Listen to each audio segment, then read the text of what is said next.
scripture reading is taken from Luke chapter 2, verses 25 to 38. I repeat, Luke chapter 2, verses 25 to 38. Now there was a man in Jerusalem called Simeon, who was righteous and devout.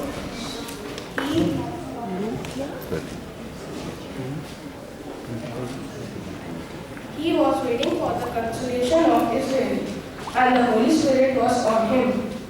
It had been revealed to him by the Holy Spirit that he would not die before he had seen the Lord's Messiah.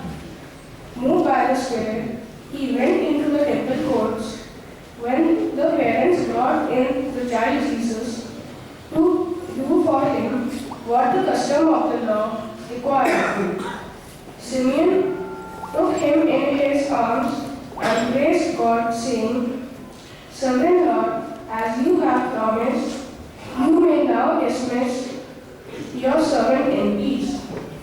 For my eyes have seen your salvation, which you have prepared in the sight of all nations, a light for revelation to the Gentiles and the glory of your people Israel.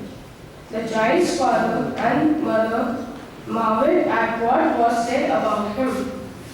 Then Simeon, who blessed them and said to Mary, his mother, This child is destined to cause the falling and rising of many in Israel, and to be a sign that will be spoken against, so that the thoughts of many hearts will be revealed, and a sword will pierce your own soul too. There was also a prophet, Anna, the daughter of Phanuel, of the tribe of Asher. She was very old.